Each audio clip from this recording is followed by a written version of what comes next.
இரட்சகரும் மீட்பெருமான ஆண்டவராக இயேசு கிறிஸ்துவின் இனிய நாமத்தில் என் தேவ பிள்ளைகளுக்கு நான் கோடான கோடி ஸ்தோத்திரங்களை இந்த வேளையில் நான் ஏறெடுக்கிறேன். பாருங்கள், தேவனை நம்ம தெரிஞ்சுக்கிட்டோம். ஆனால் தேவன் தான் முதல்ல நம்மளை தெரிஞ்சுக்கிட்டோம். அதன் பிரகாரம் வேதத்தின் பிரகாரம் நம்ம வாசித்து உண்மையான கடவுள் ஏசப்பான்னு தெரிஞ்சிட்டோம். எனக்கு அருமையான தேவ பிள்ளைகளே, எவ்வளவோ ஊழியங்கள் இருக்குது. சுவிசேஷ ஊழியம், தீர்க்க தரிசன ஊழியம்னு பல ஊழியங்கள் இருக்குது. நம்ம சத்தியத்தை சொல்லி வர்றோம், மெய்யான தேவனை ஏசப்பான்னு சொல்கிறோம். சொன்ன மாதிரி ஏன் கிறிஸ்தவம் வளர மாட்டேங்குது? என்னைக்கு சரி நீங்கள் சிந்திச்சு பார்த்துருக்கீங்களா? ஆனால் நம்ம டெய்லி வேதத்தில் இருக்கிற வசனத்தை எடுத்து போட்டுகிட்டே இருக்கோம். உண்மை தானே? இப்போ நம்ம குடும்பம்னு வச்சுங்களேன், நம்ம குடும்பத்தில் முதலாவது நம்ம ஃபஸ்ட்டு திருந்துருமா? நீங்கள் சிந்திச்சு பாருங்கள். நம்ம திருந்தனோம்னா வேதத்தின் பிரகாரம் ஏசப்பா எந்தெந்த காரியங்களை எந்தெந்த ரீதியில் செஞ்சார் நம்ம கொஞ்ச நாச்சும் இருந்தாலும் செய்ய மாட்டோமா? எவ்வளோ விஷயங்கள் நீங்கள் நினச்சி பாருங்களேன். வேதத்தை வாசிக்கத்தான் எனக்கு கருமையான தேவ பிள்ளைகளை தெரியுது. நம்ம ஊழியக்காரராக இருக்கலாம், தீர்க்கதரிசியாக இருக்கலாம், எவ்வளோ வேணாலும் இருக்கலாம். பாருங்கள், அற்புதங்கள் நடக்குது, அதிசயங்கள் நடக்குது. ஏங்க எல்லா இடத்துலையும் தாங்க நடக்குது, எதுங்க இல்லை. நீங்கள் நினச்சி பாருங்களேன், நம்மளோட தேவனை தெரியாதவங்க தான் எவ்வளவோ நல்லா இருக்காங்க, நல்லா பணக்காரனாக இருக்காங்க. இப்போ தேவன் ஏன் நம்ம தெரிஞ்சுக்கிட்டோன்னா, நமக்காக ஒரு உயிரை கொடுத்த ஒரு பரம தகப்பன் அவர் தாங்க. வேறு யாருமே நம்மளுக்காக உயிரை கொடுக்கல. அவர் எதுக்காக கொடுத்தாருன்னா, நம்ம மீது அவ்வளோ அளவு கடந்த அன்பை வச்சுருந்தார். அந்த அன்பை தான் நம்ம பிறருக்கு எடுத்து சொல்லணும். ஆனால் பாருங்கள், நம்மளுக்கு ஓடுறோம் நிற்க நேரம் இல்லாமல் தான் ஓடிக்கிட்டு இருக்கோம். உண்மையிலே சொல்கிறேன், எனக்கு அருமையான தேவ பிள்ளைகளே,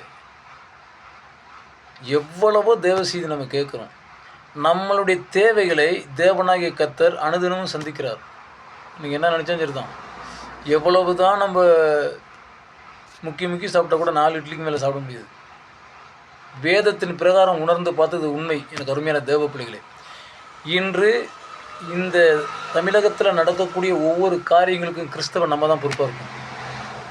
நீங்கள் என்ன நினச்சாலும் சரி தான். இந்த கடையில் நான் இருக்கிற உண்மையை சொல்கிறேன். இதெல்லாம் ஜாதியில் அந்தளவுக்கு ஒரு வன்மம் கொண்ட ஏரியா, நான் இருக்கிற ஏரியா. அவங்க என் கடையில் உட்காந்து எல்லாம் பார்ப்பாங்க, நான் போடுறதெல்லாம் பார்ப்பாங்க. அன்புக்கு ஜாதி கிடையாது, இந்த மாதிரி வாசகம் எல்லாம் எடுத்து வைப்பேன். ஒரு விஷயம் தெரியுங்களா உங்களுக்கு? ஆனால் அவங்க திருப்பி என்கிட்ட கேட்குறாங்க, நீ பரவாயில்லையா, என்னால் டிஃப்ரெண்ட்டாக ஆண்டரை பற்றி சொல்கிறேன். எங்கள் உள்ளவங்கெல்லாம் அதை போய் இந்த மாதிரி விஷயத்தை என்கிட்ட சொன்னதில்லைங்கிறாங்க. நீங்கள் கேட்கல என்னான்னு. நம்ம வந்த ஸ்பாட்டில் நம்ம என்ன செய்வோம்? ஏசு நல்லவர், வல்லவர், போதுமானவர்னு கொஞ்சம் நிப்பாட்டுறியான்றாங்க. வந்தவங்களுக்கு உண்மையிலே நீங்கள் என்ன நினைச்சீங்க? அருமையான தேவ பிள்ளைகளே, என் கடையில் இருக்க ஒரு தேநீரை ஊற்றி கொடுப்பேன். அதுக்காக தான் சுவிசேஷத்தை நான் ஆரம்பிப்பேன். ஒரு துணி கொண்டாடுவாங்க, அவங்களுக்கு தைச்சு கொடுப்பேன். உண்மையிலே சொல்கிறேன், 20 ரூபா கொடுப்பாங்க, 15 ரூபா எடுத்துகிட்டு 5 ரூபா திருப்பி கொடுத்துருவேன். ஏன் பிறகு இல்லை வைங்க, ஏசு நல்லவர்னு அங்கேயே உட்காந்து கேட்பாங்க. இதுதாங்க ஏசப்பா நம்மளுக்கு சொல்ல சொன்னார். இன்றைக்கி நினச்சி பாருங்கள், எவ்வளோ காசு பணம் நம்மளுக்கு இருக்குது. ஆனால் நம்ம ஒரு 50 பேர்த்த கூட்டிக்கிட்டு உள்ளே உட்கார வச்சுட்டு ஏசு நல்லவர், வல்லவர், போதுமானவர்னு போட்டு, ஐயோ கடவுளே, இன்றைக்கி சபைக்கு போகிறதுக்கே வெறுத்து போச்சுங்க. உண்மையிலே எனக்கெல்லாம் வெறுத்து போச்சு. உண்மையிலே நீங்கள் சொன்னால், உண்மையிலே எனக்கு அருமையான தேவ பிள்ளைகளே, நம்மளுடைய பிள்ளைகளை நாமே காட்டி கொடுத்தது போயிடும். இன்றைக்கி ஒரு இடத்துல போகும்போது இவ்வளோ காரியங்கள் கிறிஸ்தவுக்குள் நடக்கிறதா என்ன ஒரு புரஜாதி பையன் படி கேட்டவன் அலண்டு போயிட்டான். உண்மைங்க, கொடுமை இல்லைங்க.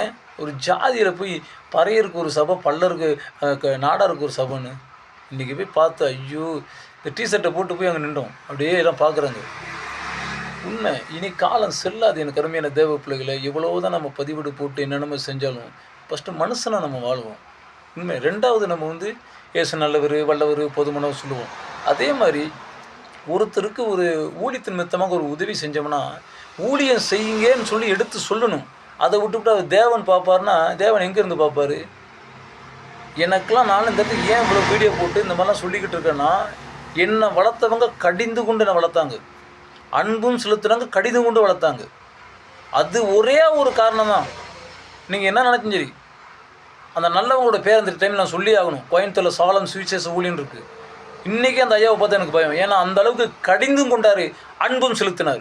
அதே மாதிரி நான் வளர்த்து ஈண்டாக்குனேன் என்ஜிஓ காலனியில் இருக்கக்கூடிய என் அண்ணன் மோசன்னா. இன்றைக்கி அவரை பார்த்து எனக்கு பயம். ஏன்னா கடிந்து கொண்டார், அன்பு செலுத்தினார். எனக்கு அருமையான தேவ பிள்ளைகளே, அன்பும் செலுத்துங்கள், கடிந்தும் கொள்ளுங்கள், காரியத்துக்கு கர்த்தர் வைக்க செய்வார். நம் அனைவரும் ஒற்றுமையோடு இருப்போம். தேவ நாமம் ஒன்று மாத்திரம் மகிமைப்படும். ஆமேன்.